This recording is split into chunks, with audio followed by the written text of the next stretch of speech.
Hi viewers, welcome to our channel. TDP MLA ఆదిమూలకి సంబంధించిన ఒక కేసు ఈ మధ్య కాలంలో వైరల్ అయిన విషయం మనందరికీ తెలిసిందే. ఒక అమ్మాయి తనపైన అత్యాచారం చేశాడని చెప్పేసి కంప్లైంట్ ఇచ్చింది. ఆ వీడియోని కూడా సోషల్ మీడియా వదిలింది, తెగ వైరల్ అయిపోయాయి. ఆ తర్వాత ఈ కేసు సద్దుమణిగిపోయింది. అసలు ఏం జరిగింది, ఎందుకు సద్దుమణిగిపోయింది, కోర్టులో కూడా ఇప్పుడు కొట్టేశారు, వీళ్ళిద్దరి మధ్య డీల్ కూడా కుదిరింది అంటున్నారు. మరి ఏం జరిగింది? సో ఇప్పుడు ఇదే అంశం మీద డిస్కస్ చేయడానికి ప్రజెంట్ మనతో పాటు జర్నలిస్ట్ చరణ్ పరమి గారు ఉన్నారు. వారితో ఒకసారి మాట్లాడదాం. హాయ్ అన్న. హాయ్. సో ఒక మహిళా టీడీపీ కార్యకర్త తన పైన అత్యాచారం చేస్తున్నాడు, వేధిస్తున్నాడు అని చెప్పేసి కంప్లైంట్ చేసింది. ఆ తర్వాత ఆయనకు సంబంధించిన వీడియోలన్నింటినీ కూడా పెన్ కెమెరా రికార్డ్ చేసి రిలీజ్ చేసింది. అవి చాలా వైరల్ అయిపోయాయి. ఆ తర్వాత పార్టీ రియాక్ట్ అయ్యి సస్పెండ్ కూడా చేసింది.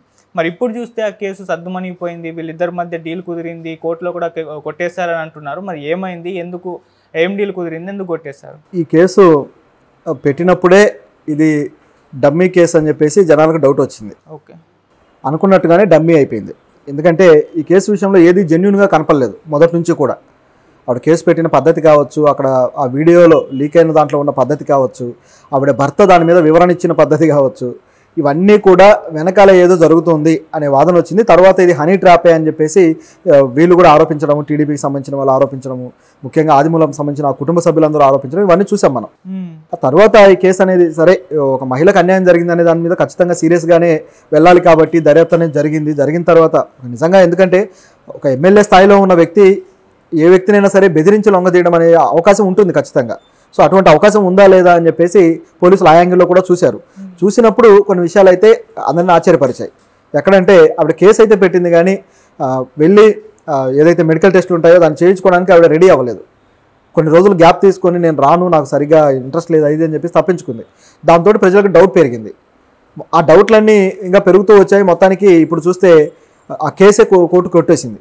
ఎందుకు కొట్టేసింది, దీని వెనక ఉన్నది ఏంటని గమనించి చూస్తే, ఈ కేసు విషయంలో ఆవిడ తానే పిటిషన్ వేసి నేను తప్పుడు కేసు పెట్టాను, ఇది వేరే మూడో వ్యక్తి ఒత్తిడి వల్ల నేను ఈ విధంగా కేసు పెట్టాల్సి వచ్చింది అని చెప్పేసి ఆవిడ లాయర్ నోటరీ చేసిన అఫిడవిట్ని సమర్పించింది కోర్టుకి.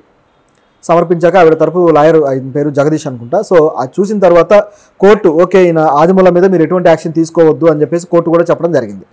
చెప్పి ఇప్పుడు ఆ కేసును అయితే కొట్టేసింది. సో ఇప్పుడు ఆయనకు ఒక రకమైన ఊరట అయితే లభించింది.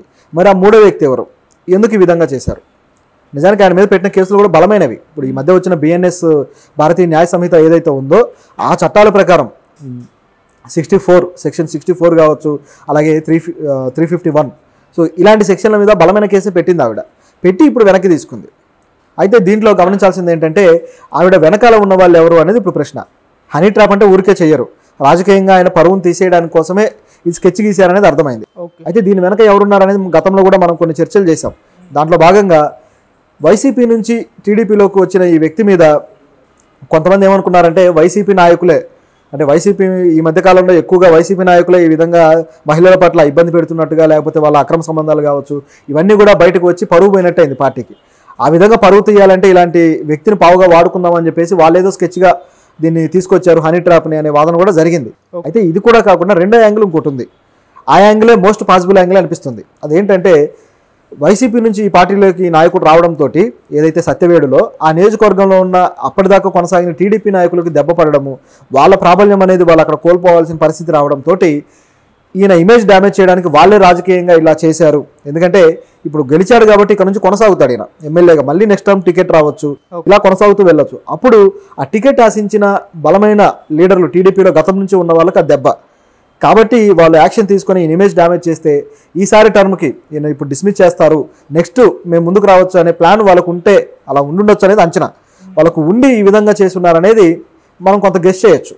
అలా ఇక్కడ కనిపిస్తూ ఉంది. అయితే ఆ వ్యక్తులు ఎవరు ఏంటనేది పేరు బయటికి రాలేదు, కానీ ఆదిమూలం గారు అయితే అలాంటి హింట్ అయితే ఇచ్చాడు, ఇలా జరిగి ఉండొచ్చు అని. అయితే ఆయన చేసింది ఏమైనా ఉత్తమమైన పని అంటే అది కూడా కాదు. ఒక మహిళ అధికారం ఉంది కాబట్టి తన దగ్గర కార్యకర్తగా ఉన్న మహిళని లైంగికంగా ఇట్లా ఈ విధంగా వాడుకోవడం అనేది కూడా తప్పే. అయితే ఆవిడ కన్సెంట్తో వెళ్ళిందా, లేకపోతే హనీ ట్రాప్లో భాగంగా కుట్రపూరితంగా వెళ్ళిందా అనేది ఆవిడ ఇప్పుడు క్లారిటీ ఇచ్చేసింది. హనీ ట్రాప్లో భాగంగానే చేశాను అని చెప్పేసి. ఇది నీచమైన పని. రాజకీయాల్లో ఏ స్థాయికి దిగజారిపోయారు, ఇక్కడ ఈ మహిళను కూడా తప్పు పట్టాలి. హనీ ట్రాప్లకు ఆవిడ ఉపయోగపడడం ఏంటి, ఆవిడ వ్యక్తిత్వం ఏంటి, ఆవిడ భర్త ఏ విధంగా అలా ఎంకరేజ్ చేశాడు అనేది ఇక్కడ ప్రశ్న. సో ఒక నీచమైన రాజకీయ పరిస్థితులు ఉన్నాయి. ఇప్పుడు ఆవిడ మీద ఖచ్చితంగా కోర్టు యాక్షన్ తీసుకోవాలి. ఎందుకంటే ఇలా వదిలేస్తే ఇలాంటివి ఇంకా జరుగుతూ ఉంటాయి. మహిళలను ఉపయోగించి, అంటే నీతిమాలిన వాళ్ళు కూడా ఉంటారు కదా, సో అలాంటి నీతిమాలిన వాళ్ళని ఉపయోగించి హనీ ట్రాపులు చేసి ఈ విధంగా చేయడం అనేది ఖచ్చితంగా తప్పుడు పనే. ఆవిడ మీద కోర్టు ఖచ్చితంగా యాక్షన్ తీసుకోవాలి. అదేవిధంగా ఆవిడ వెనక ఎవరున్నారు హనీ ట్రాపులు చేయించిన వాళ్ళు అనే విషయంలో ఆదిమూలం మళ్ళీ కేసు పెట్టుకునే అవకాశం ఉంది. మరి ఆయన ఈ రచ్చ ఎందుకని వదిలేసుకుంటే మనం ఏం చేయలేము, కానీ ఆ విధంగా చేస్తే వాళ్ళు కూడా బుక్ అవుతారు, అదొక ఛాన్స్ ఉంది. ఇది కాకుండా అసలు వెనకాల ఎందుకు ఇది సమస్య పోయింది, ఆవిడ ఎందుకు కేసు వెనక్కి తీసుకుంది అనేది మరొక డౌట్. ఈ డౌట్ విషయంలో మరో క్లారిటీ ఏంటంటే వాళ్ళిద్దరి మధ్య ఒక ప్యాకేజ్ ఒప్పందం జరిగి ఉండొచ్చు అని. ఎందుకంటే ఆదిమూలం గారు అరెస్ట్ కాకూడదని చెప్పేసి ఇమీడియట్గా చెన్నైలో హార్ట్ ప్రాబ్లం వచ్చిందని చెప్పేసి ఆయన జాయిన్ అయిపోయాడు హాస్పిటల్లో. ఆ తర్వాత నుంచి ఆయనకు అరెస్ట్ కూడా లేదు, టీడీపీ నుంచి సస్పెండ్ చేశారు, కానీ అంతకుమించి ఇంకేం జరగలేదు. సో దాంతో దీని వెనకాల ఇంకేమో మంతనాలు జరుగుతున్నాయని అప్పటి నుంచే డౌట్లో ఉంది జనాలు. ఆవిడతోటి ఏదో రాజీ కుదిర్చే ప్రయత్నం ఏదో జరుగుతూ ఉందన్న వాదనలు వచ్చాయి. చివరికి ఆ రాజీ అనేది జరిగిందా అనేది అనుమానం. ఆవిడకి ఏదో ప్యాకేజీ ఇచ్చారు, అలాగే ఒక పదవి, ఒక చిన్న స్థాయి పదవి అయితే ఆవిడకి నియోజకవర్గాల్లో కేటాయించారు అనే వార్త అయితే ఉంది. బహుశా ఆవిడ కొద్ది రోజుల్లో, ఒక వారం రోజుల్లో లేకపోతే 2-3 వారాల్లో ఖచ్చితంగా ఆవిడ ఒక పదవిలో అయితే ఉండబోతున్నారు అనేది క్లియర్. సో అప్పుడు వస్తే దీని వెనకాల జరిగిందంతా క్లియర్ అయిపోతుంది. జనాలు కూడా ఈ రాజకీయాలను చూసి తూవని ఊసే పరిస్థితి వస్తుందన్నమాట. అది ఇక్కడ జరిగిన సంఘటన. మరి ఇప్పుడు ఆదిమూలాన్ని అప్పుడు టీడీపీ వాళ్ళు సస్పెండ్ చేశారు కదా, మళ్ళీ తీసుకునే ఛాన్సెస్ ఏమైనా కనిపిస్తున్నాయా? ఆ ఛాన్సెస్ అయితే ఉన్నాయి, ఎందుకంటే ఆయన ఆల్రెడీ ఎమ్మెల్యేగా కొనసాగుతున్నాడు. సో ఆయన టీడీపీ ఎమ్మెల్యే అనే అంటారు, టీడీపీలో ఉన్నా లేకున్నా ఆయన టీడీపీ ఫేస్ మీద గెలిచాడు కాబట్టి టీడీపీ ఎమ్మెల్యే అనే అంటారు. అయితే ఆయన మీద ఇప్పుడు ఈ కేసు సమసిపోయిన తర్వాత కొద్ది గ్యాప్ తీసుకుని టీడీపీ ఇప్పుడే యాక్షన్ తీసుకోకపోవచ్చు. కొంచెం గ్యాప్ తీసుకొని ప్రజలందరూ దీన్ని మర్చిపోయిన తర్వాత మళ్ళీ ఆయన పార్టీలోకి తీసుకొని పార్టీ తరపు నుంచి ఆయన ముందుకు తీసుకెళ్లే అవకాశం అయితే పుష్కలంగా ఉంది. ఎందుకంటే ఇది హనీ ట్రాప్ అని ఆల్రెడీ ప్రజలకు కూడా నిర్ధారణ అయింది కాబట్టి ఆయన మళ్ళీ వెనక్కి పార్టీలోకి తీసుకోవడం అనేది ఎవరు ఆక్షేపించరు, కాబట్టి ఆ ప్రాబ్లం అనేది ఉండదు పార్టీకి. సో ఇప్పుడు ఇది వీళ్ళిద్దరి మధ్య డీల్ కుదిరి ఒక సమస్య పోయిందా, లేకుంటే టీడీపీ పార్టీ ఈ విధంగా డీల్ కుదిరిచ్చిందా, ఆ విధంగా కూడా చర్చలు జరుగుతున్నాయి? నిజానికి ఇది హనీ ట్రాప్ అనేది పార్టీకి కూడా క్లారిటీ అనేది ఉంటుంది, ఎందుకంటే చేసింది ఆ పార్టీలోని లోకల్గా ఎవరైతే లీడర్స్ ఉన్నారో వాళ్ళే అనే అంచనా అనేది వాళ్ళకు ఉంది. కాబట్టి ఆదిమూలం పార్టీ దగ్గర, అధిష్టానం దగ్గర ఈ విషయం మొత్తాన్ని కూడా ఆయన తీసుకొని వెళ్ళి ఉంటాడు. కాబట్టి ఎందుకంటే మన ఎవరికి క్లారిటీ లేకపోయినా ఆదిమూలంకి క్లారిటీ ఉంటుంది, ఎందుకంటే జరిగింది ఆయన మీద కాబట్టి వెనకాల ఏం జరిగింది అనేది ఆయనకు తెలుసు. ఇదంతా పార్టీ అధిష్టానం దగ్గరికి తీసుకువెళ్ళి ఉంటాడు. సో పార్టీ అధిష్టానం కూడా ఆ విషయంలో దర్యాప్తు చేసే ఉండొచ్చు, ఇంటర్నల్ దర్యాప్తు చేసినప్పుడు అనేక విషయాలు బయటకు వచ్చే ఉంటాయి. దాన్ని బట్టి పార్టీ ఎవరికి ప్రయారిటీ ఇవ్వాలి, ఎవరిని కట్ చేయాలనే నిర్ణయానికి వచ్చే ఉంటుంది. కాబట్టి ఆదిమూలంకి ఈ యాంగిల్లో పార్టీ నుంచి ఒక పాజిటివ్ యాంగిల్ ఉంది, దాన్ని మనం కాదనలేము. ఎందుకంటే మనకు తెలిసిన వాటి గురించి మాట్లాడుకుంటున్నాం. అంటే దొరికిన వాడు దొంగ, దొరకని వాడు దొర అంటారు కదా, ఆ విధంగా తెలియకుండా లోపల జరిగేవి రాజకీయ ప్రలోభాలతోటి ఈ విధంగా పదవులు ఆశ చూపో లేకపోతే డబ్బును ఆశ చూపో మహిళలను లొంగ తీసుకునేవి అనేక చోట్ల జరుగుతూనే ఉన్నాయి.